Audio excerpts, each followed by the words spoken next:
Hello दोस्तों, प्यारे बच्चों, कैसे हैं आप सब। मैं कमल कुमार आपका आपके चैनल कॉमेट क्लासेस में स्वागत करता हूं। तो बच्चों, आज हम बात करने वाले हैं प्राणियों में पोषण के बारे में।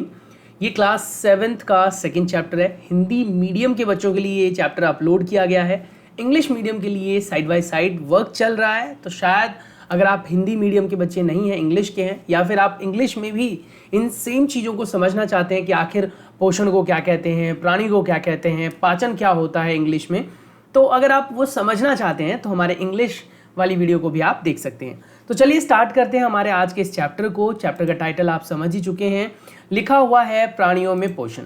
अब जैसा कि आप सभी जानते हैं बच्चों कि प्राणियों में पोषण की बहुत ज़्यादा ज़रूरत है।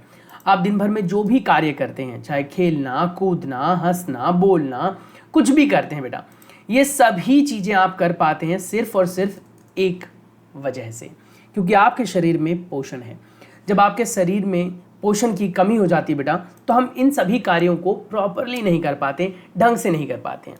तो चलिए पहले चैप्टर के टाइटल को समझते हैं और टाइटल से शुरुआत करते हुए हम चैप्टर के डिटेल्ड इंफॉर्मेशन पर चलते हैं। टाइटल पर लिखा हुआ है प्राणियों में पोषण, जैसा कि ऊपर भी आप लोगों ने पढ़ लिया होगा और एक्चुअली थंबनेल देखकर ही आपने इस वीडियो पर क्लिक किया होगा। डैम श्योर ऐसा ही होता है। तो आपने ये चीज़ तो सोच ही ली होगी कि एक्चुअली हमें पढ़ना क्या है। हमें पढ़ना है प्राणियों के बारे में। प्राणियों के बारे में भी क्या पढ़ना है? पोषण के बारे में। हालांकि प्राणियों के अंदर बहुत सारे कार्य होते हैं बेटा, जैसे कि पोषण लेना, श्वसन करना और कह सकते हो उत्सर्जन करना, शरीर से मल को बाहर निकालना, ये सभी कार्य मनुष्यों के अंदर होता है। पर इन सब के बारे में हम बाद में पढ़ेंगे। पहले आज हम पढ़ने वाले हैं पोषण के बारे में। तो कहता है कि आपने आसपास में अपने बहुत सारे जीव जंतुओं को देखा होगा, गाय, भैंस, बकरी, कुत्ता, बिल्ली, हाथी, घोड़ा, आप लोग या फिर और भी बहुत सारी जीव जंतु। कुछ बड़े तो कुछ छोटे होते हैं, कुछ घास खाते हैं तो कुछ मीट खाते हैं, कुछ जो है वो सब्जियां और फल खाते हैं। अब इस आधार पर पोषण हर एक जंतु में अलग अलग प्रकार का हो सकता है। उन पोषणों के प्रकार के बारे में भी हम चर्चा करेंगे। तो पहले हम आज के इस वीडियो में डिटेल्ड इन्फॉर्मेशन लेंगे, यानी कि ईच एंड एवरी लाइन में आपको पढ़कर समझाऊंगा। अगर आपके पास बेटा अवेलेबल है बुक, तो बुक में आप देख लीजिए। वीडियो पर ज़्यादा स्ट्रेस देने की ज़रूरत नहीं है, सिर्फ कान में लीड लगा लीजिए और मोबाइल को साइड में रखकर आप अपनी मोबाइल की हेल्प से सुनकर इन सभी चीज़ों को समझ सकते हैं। लिखा हुआ है, आपने अध्याय 1 में पढ़ा कि पादप यानी पौधे जो होते हैं वो अपना भोजन प्रकाश संश्लेषण द्वारा स्वयं बना सकते हैं, परंतु हम ऐसा नहीं कर सकते। हम भोजन खुद नहीं बना सकते। अब आपके दिमाग में हो सकता है चल रहा हो कि सर क्या बात बोल रहे हो, हमारी मम्मी किचन में खाना तैयार तो करती है, मेरे पापा जो है कभी कभी वो भी खाना बना लेते हैं, और जितनी भी आमूमन हमारे घर में लेडीज़ होती हैं यानी औरतें होती हैं, उनको खाना बनाना तो आता है। फिर आप ऐसा कैसे कह सकते हो कि हम प्राणी जो है वो भोजन नहीं बना सकते? भोजन बना सकने का मतलब है बेटा कि हमें बाहर से कुछ ना लेना पड़े, हम खुद जो है रॉ मटेरियल यानी कच्चे पदार्थों की मदद से खाना बना लें। अब आप नोटिस करो, आपको अगर खाना खाना है, जैसे मन कर रहा है आपका आज गोभी की सब्जी खाने का, तो गोभी की सब्जी खाने के लिए तो गोभी आपको मार्केट से ही लाना पड़ेगा, उसके लिए आपको पौधों पर निर्भर रहना पड़ेगा। एम आई राइट? ऐसा ही होता है ना। या फिर आप उसमें और भी बहुत सारी चीज़ें डालते हैं, जैसे कि आपने गोभी के साथ जो है वो मटर डाल दिया, आलू डाल दिया सब्जी के अंदर, फिर डिफरेंट टाइप के जो है मसाले वगैरह होते हैं, उन मसालों को ऐड करके हम जो है वो अपना भोजन बनाते हैं। तो हमें जो है ना सब कुछ बना बनाया मिल जाता है, क्योंकि आप देखो जितने भी मसालों की बात करें सब पेड़ पौधों से आता है, जितनी भी सब्जियों की बात करें सब पेड़ पौधों से आता है। तो कुल मिलाकर बात है कि जंतु अपना भोजन खुद नहीं बना सकते। प्राणी अपना भोजन प्रत्यक्ष या फिर परोक्ष रूप से पौधों से ही प्राप्त करते हैं, यानी या तो आप प्रत्यक्ष रूप से पौधों को खाते हैं या पौधों के पदार्थों को खाते हैं। अब जैसे मान लीजिए आप कहते हैं कि नहीं सर ऐसा नहीं है, हम तो दूध पीकर भी रह लेते हैं, सर हम तो दूध से बनी हुई चीज़ें खाकर रह लेते हैं, है ना। मान ली बात आपकी कि आप दूध पीकर रह सकते हैं। मान ली बात आपकी 6 महीने तक का बच्चा होता है वो सिर्फ दूध पीकर ही रहता है, वो कौन सा खाना खाता है? नहीं खाता ना। पर सवाल उठता है कि क्या प्रत्यक्ष या परोक्ष रूप से, दोनों रूपों से हम उनका प्रयोग नहीं करते? करते हैं बच्चों। अगर मान लीजिए मैं बात करता हूं कि आप दूध पीते हैं, तो दूध किसका पीते हैं? गाय का दूध पीते हैं। या फिर बच्चा बहुत छोटा होता है तो मम्मी का दूध पीता है। मम्मी का दूध पीता है क्योंकि मम्मी के शरीर में दूध बन पा रहा है। अब सवाल उठता है वही फिर से कि दूध कैसे बन पा रहा है? क्योंकि मम्मी भोजन करती है, बहुत अच्छा पोषक पदार्थ खाती है। अब वो पोषक पदार्थ कहाँ से आता है? पेड़ पौधों से आता है। तो आप कैसे कह सकते हो कि आपको भोजन के लिए पौधों पर निर्भर नहीं रहना पड़ता। अरे भैया, अगर पौधे नहीं होते तो आपकी मम्मी खाना नहीं खाती, मम्मी खाना नहीं खाती तो मम्मी के शरीर में पोषण नहीं जाता, दूध नहीं बनता, आप कैसे पीते? मान लीजिए आप गाय भैंस का दूध पीते हैं, तो गाय भैंसों को भी तो चारे की जरूरत होती है, वो भी तो पत्ते या फिर जो घास फूस होते हैं वो खाते हैं, उनसे ही तो उनको पोषण मिलता है। तो क्या अब आप कह सकते हो कि पोषण के लिए हमें पौधों की जरूरत नहीं है? बेटा, आपको ये जानना पड़ेगा, समझना पड़ेगा कि पोषण हमारा जो है बिना पौधों के तो हो ही नहीं सकता। इसीलिए हमेशा पौधों का ख्याल रखें, हमेशा पौधों के बारे में सोचें। घर में अगर आपने कोई गमला लगा रखा है तो पानी रोज दें, उसके पोषण का भी ध्यान रखें। कुछ प्राणी सीधे तौर पर पौधे को भक्षण कर लेते हैं, जबकि कुछ अन्य प्राणी उन जंतुओं को अपना आहार बनाते हैं जो पौधे खाते हैं। जैसे मान लो आपके दिमाग में अब ये भी चल सकता है कि सर, शेर तो पौधे नहीं खाता। अरे भैया, शेर हिरन खाता है, शेर जेब्रा को खा जाता है, शेर का बस चले तो हाथी को भी खा जाए, है ना?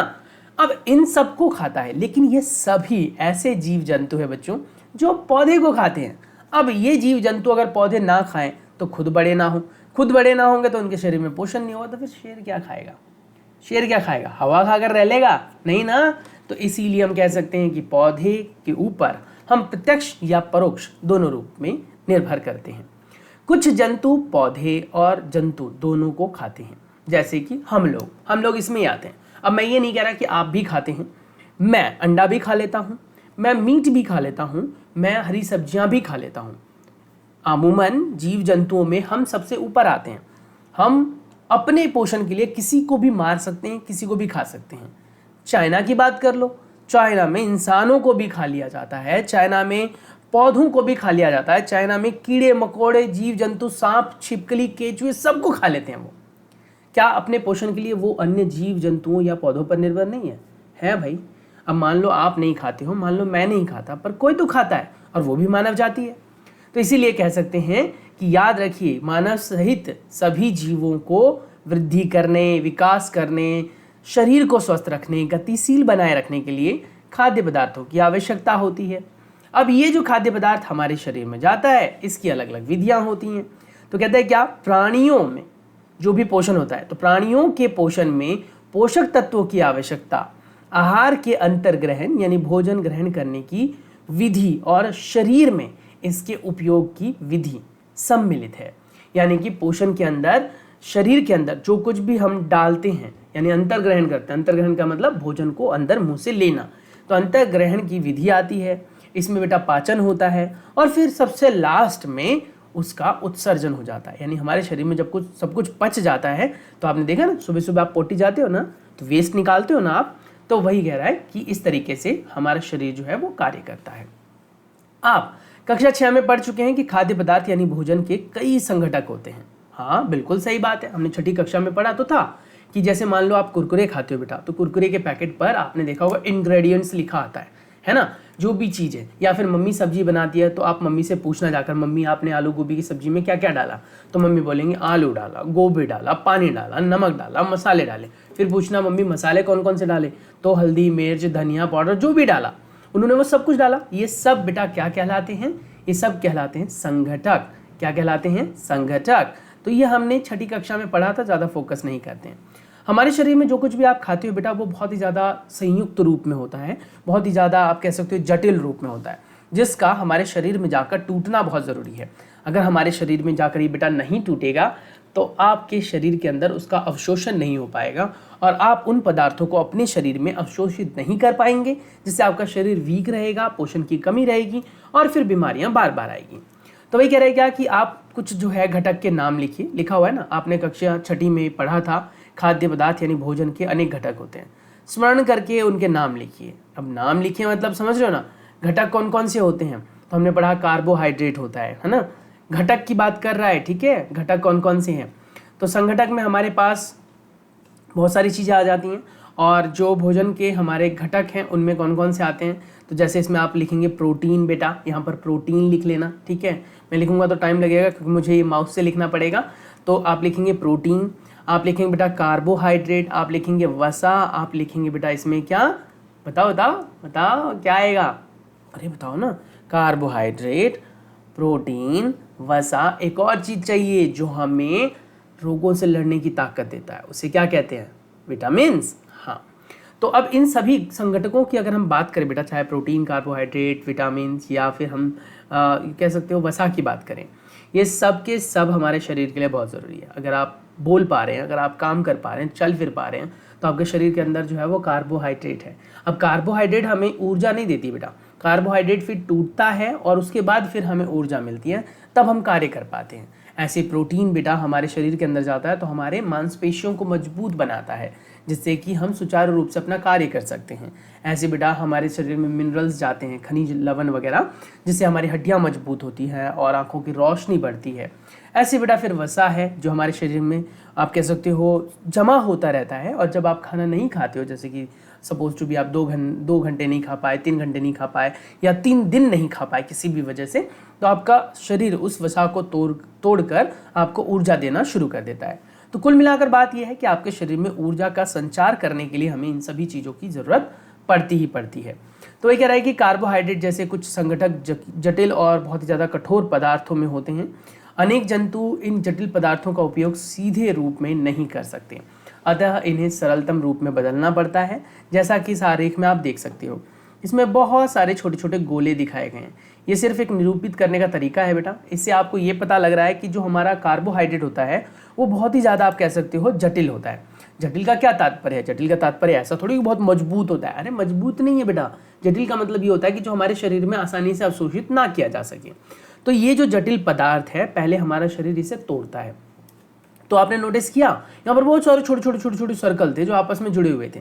तो यहाँ से ये आबंध टूटा, यहाँ से ये वाला टूटा, यहाँ से ये वाला टूटा, ये सब टूटते गए और एक टाइम आया जब ये सारे आबंध टूटे और पदार्थ ऐसा बन गया जिसमें आपस में कोई भी आबंध नहीं है, कहीं पर भी वो पदार्थ आपस में नहीं जुड़ा हुआ है। तो इसे कहेंगे हम बेटा सरल पदार्थ। तो हमारे शरीर के अंदर जो है वो जटिल पदार्थ हम डालते हैं। अब आप देखो, आपका मन करता है कि मैं सर आज ना छोले भटूरे खाऊं, आपका मन करता है सर मैं आज ना समोसे खाऊं। अब आपको क्या लगता है, शरीर में हमारा समोसा वैसे दौड़ने लगता है, या फिर अगर आपने चावल खाए तो क्या शरीर में हमारा चावल दौड़ने लगता है? अरे भैया नहीं, इनसे मिलती है हमें बहुत सारी चीज़ें, और वो चीज़ें फिर टूटकर सरलतम रूप में आती है, और तब हमारा शरीर उसे अवशोषित कर पाता है, और छोटी छोटी जो कोशिकाएं हमारे शरीर में उन तक वो पहुंचा पाता है। तो कुल मिलाकर बात यह है कि हमारे लिए पोषण का अपना ही महत्व है। अगर आप चाहते हैं कि आपके शरीर में पोषण बना रहे तो आपको हर चीज़ खानी चाहिए। मम्मी जो कुछ भी खाने के लिए दे, अब ऑब्वियस सी बात है, परिवार के लोग अगर आपको दे रहे हैं खाने के लिए तो इसका मतलब वो अच्छा ही देंगे। हाँ, कोई बाहर का ही व्यक्ति होगा जो आपके बारे में बुरा सोचे तो आपको बुरी चीज़ें खाने के लिए देगा। बाकी परिवार के जितने भी लोग होते हैं वो अच्छा ही सोचते हैं आपके बारे में। तो इसीलिए मम्मी पापा जो भी खिलाएं मन से खाएं उसे बेटा। अगर आप खाना खाते वक्त आनाकानी करते हो, नाक बनाते हो, मैं नहीं खाऊंगा ऐसा करते हो, तो उससे क्या होगा बेटा, आपके शरीर में इस जो आप कह सकते हो इस प्रकार के जो पदार्थ हैं जिसे आप संगठक कह रहे थे, ये हमारे शरीर में कुल मात्रा में नहीं पहुंच पाएगी, जिसकी वजह से विभिन्न प्रकार की जो आपकी बीमारियां हैं वो शरीर में लग जाएगी। और जिससे होगा क्या, आपके शरीर कमज़ोर हो जाएगा, काम नहीं कर पाओगे, नींद आएगी बार बार, इस तरीके से। तो वही कह रहा है कि हमारा शरीर जो है वो बहुत सारी चीज़ों से होकर जाता है, यानी हमारा भोजन जो बहुत सारी चीज़ों को प्रोसेस करता है। तो आपने यहाँ पर पढ़ा ना कि कक्षा 6 में हमने पढ़ा कि ये संगठक कहलाते हैं, और संगठक कर जो नाम है वो पढ़िए। उसके बाद हमने कहा कि हमारे शरीर में जो है सभी पदार्थ जो है वो जटिल रूप में जाते हैं, फिर सरल पदार्थों में वो बदल जाते हैं या परिवर्तित हो जाते हैं। इस पदार्थ को हम टूटना या फिर विखंडन कहते हैं, और इसी प्रक्रम को बेटा पाचन कहते हैं। अगर कोई आपसे बोले कि अच्छा बताओ पाचन क्या होता है, तो आप कहेंगे क्या, जब हम खाद्य पदार्थों का अंतर्ग्रहण करते हैं तो खाद्य पदार्थ अपने आप रूप में जटिल रूप में होते हैं जिनको हमारा शरीर सीधे तौर पर अवशोषित नहीं कर सकता, तो उसको तोड़ने की प्रक्रिया को पाचन कहते हैं। यानी हमारे शरीर के अंदर बेटा विभिन्न प्रकार के एंजाइम होते हैं, यानी हमारे शरीर के अंदर विभिन्न प्रकार के जो है आप कह सकते हो कुछ केमिकल्स होते हैं, रसायन होते हैं जो इन पदार्थों को तोड़ने का काम करते हैं, और जब ये टूट जाते हैं हमारे शरीर में जाकर तो शरीर उसे अवशोषित कर लेता है। अब आप नोटिस करो, गोलगप्पा खाते हुए बहुत अच्छा लगता है आपको, लेकिन उसके जो पार्टिकल्स होते हैं, उसके जो कण होते हैं बहुत बड़े होते हैं, उसमें बहुत सारी चीज़ें मिली होती हैं, तो उनको अलग करने का काम कौन करता है? हमारा शरीर करता है। तो आप इसे अंदाज़ा लगा सकते हो कि अगर हमारे शरीर के अंदर वो सभी के सभी पदार्थ ना पाए जाते तो भोजन को तोड़ पाना तो ना के बराबर था, है ना, तोड़ ही नहीं पाते हम। तो ये हो गई बात कुल मिलाकर पाचन किसे कहते हैं और इस चैप्टर का इंट्रोडक्शन। नेक्स्ट वीडियो में हम वन शॉट का, अभी ये वन शॉट फर्स्ट पार्ट था जिसके अंदर हमने सिर्फ और सिर्फ 12-15 मिनट में, जितनी भी टाइम होगा 15 मिनट हो गया होगा आई थिंक, तो 15 मिनट के अंदर बेटा हमने लगभग इस चैप्टर का बेसिक समझ लिया कि इसमें हमें पढ़ना क्या है। आगे आने वाली क्लास के अंदर मैं आपको इसको डिटेल में समझाऊंगा। तब तक के लिए अपना बहुत सारा ख्याल रखिए। अगर आपको लगता है कि चैनल आपके काम का है, कुछ सीख सकते हैं यहाँ से, तो हमारे चैनल को सब्सक्राइब करना बिल्कुल ना भूलें। Stay tuned, take care, bye bye.